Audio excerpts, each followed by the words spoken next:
2025년 9월 5일 금요일입니다. 데살로니가전서 4장 13절에서 5절 11절 말씀으로 매일 성경 말씀 묵상 나누겠습니다.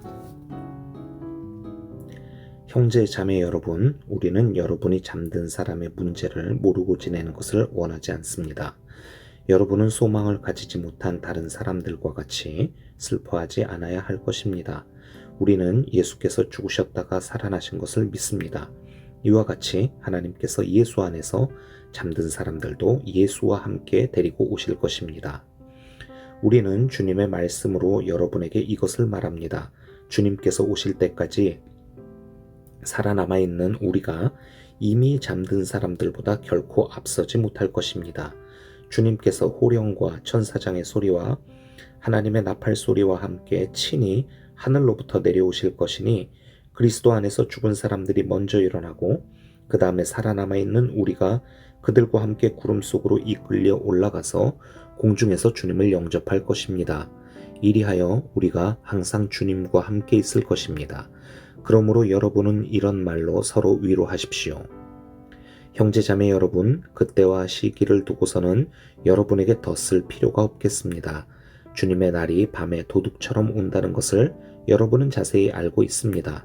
사람들이 평안하다, 안전하다 하고 말할 그때에 아기를 뵌 여인에게 해산의 진통이 오는 것과 같이 갑자기 멸망이 그들에게 닥칠 것이니 그것을 피하지 못할 것입니다. 그러나 형제자매 여러분, 여러분은 어둠 속에 있지 아니하므로 그 날이 여러분에게 도둑과 같이 덮치지는 않을 것입니다. 여러분은 모두 빛의 자녀요, 낮의 자녀입니다. 우리는 밤이나 어둠에 속한 사람이 아닙니다. 그러므로 우리는 다른 사람들처럼 잠자지 말고 깨어 있으며 정신을 차립시다. 잠자는 자들은 밤에 자고 술에 취하는 자들도 밤에 취합니다. 그러나 우리는 낮에 속한 사람이므로 정신을 차리고 믿음과 사랑을 가슴막이 갑옷으로 입고 구원의 소망을 투구로 씁시다. 하나님께서는 우리를 진노하심에 이르도록 정하여 놓으신 것이 아니라 우리 주 예수 그리스도로 말미암아 구원을 얻도록 정하여 놓으셨습니다. 그리스도께서 우리를 위하여 죽으신 것은 우리가 깨어 있든지 자고 있든지 그리스도와 함께 살게 하시려는 것입니다. 그러므로 여러분은 지금도 그렇게 하는 것과 같이 서로 격려하고 서로 덕을 세우십시오. 오늘 본문은 사도 바울이 가족이나 공동체의 지체들의 죽음으로 인해 슬픔에 빠져있던 데살로니가 교회 교인들을 위로하며 죽음을 대하는 건강한 신앙과 또 주님의 재림에 대한 종말론을 설명하는 그런 내용입니다. 먼저 13절을 봅시다. 형제 자매 여러분, 우리는 여러분이 잠든 사람의 문제를 모르고 지내는 것을 원하지 않습니다. 여러분은 소망을 가지지 못한 다른 사람들과 같이 슬퍼하지 않아야 할 것입니다. 가족이나 가까운 이들과 사별을 하게 될 때 인간적으로 슬퍼하는 게 당연하지요. 거기에 대해서 지금 바울이 뭐라고 하는 것이 아닙니다. 당연히 지금 사도 바울은 그런 가까운 이들의 죽음에 대해서 웃고 환호하며 파티를 벌이라 이런 말을 하는 게 아니죠. 사랑했던 사람들과 이제 더 이상 삶을 함께 할 수 없게 되는 그 안타까움, 또 생전에 충분히 누리지 못했던 그들과의 그 사랑에 대해 우리 그리스도인들은 충분히 슬퍼할 수 있습니다. 그렇다면 이 구절에서 지금 슬퍼하지 말라고 했는데 이 말이 무슨 의미일까요? 여러분은 소망을 가지지 못한 다른 사람들과 같이 그렇게 슬퍼하지 않아야 할 것입니다. 자, 이것입니다. 바울은 지금 기독교인들과 당시 그리스 로마의 그 죽음에 대한 이해와 태도를 구분하면서 우리에게는 소망이 있다. 그럼 그 소망이 무엇일까? 여기에 대해서 지금 이야기하려고 하는 것이죠. 그리스 로마 세계에서 죽음은 기본적으로 선한 자나 악한 자나 모두 하데스라고 불리는 그런 저승세계로 가는 것이었습니다. 죽음을 당한 모든 인간은 이 하데스로 가게 되는데 다시는 산 사람의 세계로 돌아오지 못하게 된다고 믿었죠.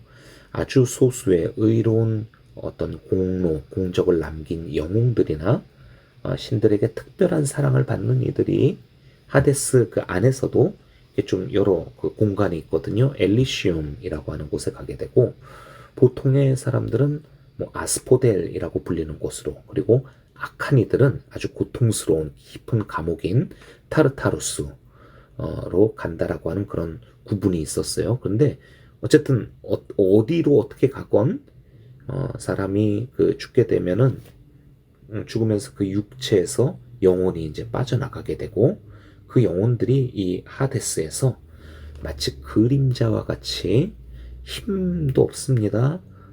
기억도 잃어버리게 됩니다.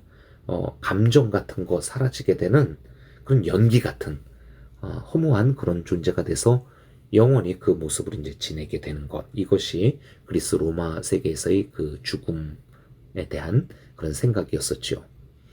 이런 생각에, 이런 이론에 익숙해져 있었던 당시 이 데살로니가 교인들, 그리고 또 그들이 살아가고 있었던 현실은 가난하고 고난과 핍박을 받으면서 살아가는 아주 그런 힘든 그런 인생을 살던 이들이었었는데, 그런데 그렇게 살다가 어, 살고 있었던 그들에게 예수 그리스도의 재림이라고 하는 이 이야기는 굉장히 정말 큰 기쁜 소식이면서 또 동시에 그들에게 아주 많은 혼란을 일으키는 그런 이야기였습니다. 데살로니가 전서가 쓰여질 때, 그때가 예수님께서 지금 이제 승천하신 지 이제 막 20여 년 정도 지난 그런 시기였었거든요. 내가 곧 오리라 이렇게 말씀하셨던 그 이야기를 믿으면서 정말 우리 시대에 주님이 오신다, 주님의 재림이 지금 임박하였다, 그렇게 믿고 있었던 그들은 어서 자기들이 지금 겪고 있는 이 현실의 고통으로부터 주님께서 재림하심으로 말미암아 구원을 받게 되기를 간절히 소망하고 있었던 것입니다. 내일 오실까, 다음 주에 오실까, 아니면 다음 달에 오실까, 막 이렇게 생각을 바라다 보니, 오늘 내가 열심히 이렇게 일하면 뭐 하나, 의미 없지 않느냐, 그냥 기도하고 찬양하면서 기다리자라고 하는 그런 현실 도피적인 그런 모습들도 이 데살로니가 성도들에게서 이렇게 나타나고 있었습니다. 그래서 이런 그들에게 바울은 그러지 말라고, 열심히 일하라고, 현실에 충실하게 살라라고 권면했었던 것이죠. 그리고 그들 가운데 또 이런 혼란을 갖고 있는 이들이 있었습니다. 주님의 재림을 보지 못하고 먼저 죽은 사람들이 있단 말이에요. 그리고 아까 말씀드렸었던 것처럼 아직 그 그리스 로마의 그런 죽음에 대한 그 이해가 기본값으로 자리 잡고 있었던 이 데살로니가 성도들은 살아서 주님의 재림을 만나고 또 그 영광을 맛보아야 되는데, 그 전에 먼저 죽는 바람에 하데스의 세계로 들어가 버려서 지금 생명력 없는 그림자, 연기 같은 그런 신세가 되어버린 자기들의 그 사랑하는 사람들이 너무나 불쌍하고, 또 그들을 생각하면 막 이제 절망스러웠었던 것입니다. 자, 바울은 이들을 위로하면서 이 복음에서 말하는 이 죽음 이후의 세계가 어떤 것인지 정확하게 설명을 해주려고 하였던 것이죠. 먼저 죽은 사람들을 예수 안에서 자는 자들이라고 표현합니다. 자, 이것은 구약에서도 자주 나왔었던 등장했던 표현입니다. 족장들이나 또 왕들이 죽게 됐었을 때 조상들과 함께 열조와 함께 잠들었다, 뭐 이렇게 표현했었잖아요. 또 다니엘서 10장 2절에서도 땅에서 자는 자들이 깨어나 영생을 받게 될 것이다. 죽은 자들에 대해서 땅에서 자는 자들이라고 그렇게 표현했고, 예수님도 야이로의 딸, 그리고 또 나사로를 살릴 때 죽은 자를 가리켜서 자는 자, 일어나라, 깨어나라 이렇게 표현했었습니다. 자, 근데 이제 구약이나 신약, 예수님이나 다 이렇게 그 자는 자라고 이렇게 한 것은 이게 이제 문자적으로 정말로 자는 게 아니죠. 예, 죽은 겁니다. 예. 그러나 주님 안에서 이들이 마치 잠들었던 자가 다시 깨어나 일어나듯 그렇게 다시 생명력을 되찾게 될 것이라고 하는 그런 의미에서 영원히 그렇게 잠들어 있는 것이 아니라 다시 깨어난다라고 하는 걸로 전제로 이렇게 잔다라고 비유적으로 표현한 것입니다. 바울은 죽은 성도들이 하데스의 그 영원한 세계로 들어간 것이 아니라 지금 주님과의 교제의 자리에서 안식하고 있다라고 하는 의미로 이 데살로니가 성도들의 그 먼저 죽은 자들에 대해서 자는 자들이라고 표현한 것이고, 주님이 재림하실 때 이들이 우리 현재 살아있는 사람들보다 먼저 썩지 않고 흠이 없고 부활하신 주님의 몸과 같은 그런 영광스러운 몸을 입게 되는 육체의 부활을 경험하게 될 것이라고 하면서, 그렇기 때문에 소망을 잃은 것처럼 이방인들과 같이 그렇게 슬퍼하지 말자라고 한 것입니다. 그리고 16, 17절을 보게 되면은 주님이 재림하실 때 호령과 천사장의 소리, 나팔 소리가 울리고 구름으로 이끌려 올라가 공중에서 주님을 영접한다, 이런 막 얘기들이 나오고 있잖아요. 자, 이거를 가지고 주님 재림하실 때, 자, 먼저 이 땅의 성도들이 공중부양을 한다, 휴거다, 이렇게 이제 이 부분을 해석하는 이들도 많은데, 이거는 출애굽기에서 하나님께서 시내산에 강림하실 때 보여주셨던 그런 호령, 나팔소리, 구름, 이런 그 이미지들을 가져와서 지금 주님이 재림하실 때 그렇게 임재하신다, 하나님으로서 임재하신다, 이거를 이제 그림처럼 보여주려는 그런 표현들입니다. 그러니까 지금 이 16, 17절의 핵심은 우리가 공중부양한다, 이것이 아니라 주님이 그 위대하신 여호와 하나님의 그 영광으로 이제 임하실 거고, 그리고 또 거기에서 먼저 죽은 자들도 그 영광에 소외되지 않고 참여하게 될 텐데, 우리 산 사람보다 더 먼저 그 영광을 맛보게 될 테니, 그러니까 결론입니다. 먼저 죽은 자로 인해서 우리 너무 낙심하고 서러워하지 말자. 그래서 18절에 이렇게 이야기합니다. 그러므로 여러분은 이런 말로 서로 위로하십시오. 네. 이어지는 5장 1절에서 11절은 이 종말의 때가 어느 때일지 너무 관심을 안 갖는 것도 문제고, 또 너무 관심을 갖는 것도 문제다, 이런 이야기입니다. 어떤 사람들은 종말이 어느 때일지 너무 궁금해하면서 특히 그날이 도둑처럼 온다고 했는데, 내가 그만 실수로 준비 못하고 있다가 확 와버리면 어떻게 되나 걱정하는 사람들이 있죠. 그들에 대해서 바울이 5장 4절에서 이렇게 말합니다. 그러나 형제자매 여러분, 여러분은 어둠 속에 있지 아니하므로 그 날이 여러분에게 도둑과 같이 덮치지는 않을 것입니다. 우리는 이미 주님께서 주신 그 구원의 약속을 붙잡고 있는 사람들이니까 두려워하지 말자고, 믿음과 사랑과 소망의 그 모습으로 하루하루 이 삶을 성실하게 살자라는 이야기죠. 8에서 9절을 봅시다. 그러나 우리는 낮에 속한 사람이므로 정신을 차리고 믿음과 사랑을 가슴막이 갑옷으로 입고 구원의 소망을 도구로 씁시다. 하나님께서는 우리를 진노하심에 이르도록 정하여 놓으신 것이 아니라 우리 주 예수 그리스도로 말미암아 구원을 얻도록 정하여 놓으셨습니다. 자, 구원하신다라는 얘기입니다. 네. 그래서 여기서도 또 바울의 결론이 이렇습니다. 11절입니다. 그러므로 여러분은 지금도 그렇게 하는 것과 같이 서로 격려하고 서로 덕을 세우십시오. 자, 오늘 본문에 나오는 데살로니가 교회 교인들의 모습이 어떻습니까? 참 어린아이 같지요. 아직 세속적인 그 세계관에서 빠져나오지 못했습니다.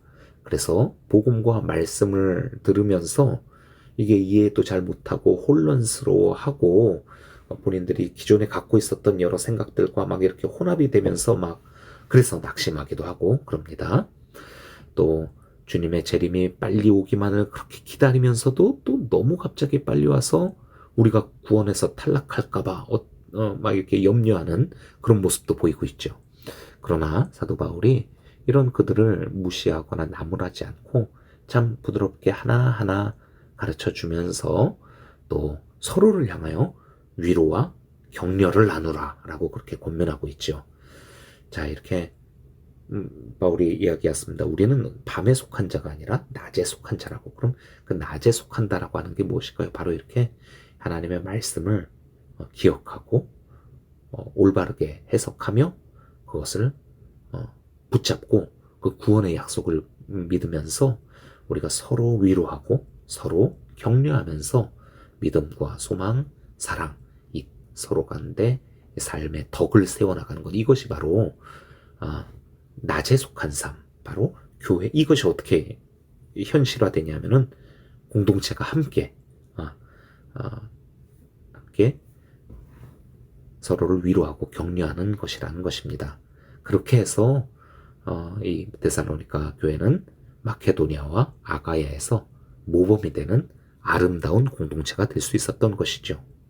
자, 오늘 종말론과 또 사후 세계에 대한 그런 좀 어려운 이야기였었는데, 그렇지만은 그 당시 데살로니가 교회 교인들의 처했었던 그런 상황들을 저희가 같이 생각하면서 말씀을 나눴습니다. 뭐 우리랑 크게 다르지 않습니다. 또 그리고 한국의 전통적인 죽음이나 그 이후의 사후 세계에 대한 이야기도 뭐 그리스와 로마와는 조금 또 차이가 있기는 하지만 결국 좀 어느 면에서는 이렇게 우리를 두렵게 만들고 죽음에 대해서 허무하게 여기며 또 죽은 사람에 대해서는 저희가 또 이런 믿음이 없는 경우 얼마나 또 허탈하고 속상하고 죽은 사람들이 불쌍하고 그렇습니까? 또 위로한다는 차원에서 그래서 또 때마다 뭐 밥상을 차리고 막 그러지 않나요?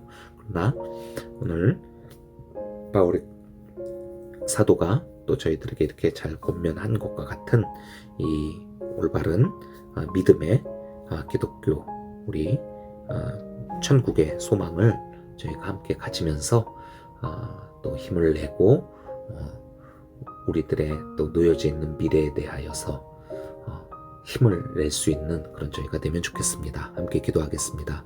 하나님 아버지, 우리가 주님 안에서 오늘 하루 힘을 내어 살아가게 하여 주시옵고, 우리 각 사람의 또 인생의 연수를 우리가 알지 못하니 우리 가운데 또 주 안에서 먼저 잠든 이들에 대하여서는 또 오늘 주신 말씀으로 우리가 소망과 기쁨으로 그들을 축복하며 우리가 다시 함께 재회해야 하게 될 그 날을 기다리며 그렇게 서로가 서로에게 위로와 격려 또 권면과 서로 덕을 세우는 일에 힘쓰는 그런 낮에 속한 삶을 살아가는 우리 모두가 되게 하여 주시옵소서. 예수 그리스도의 이름으로 기도합니다. 아멘.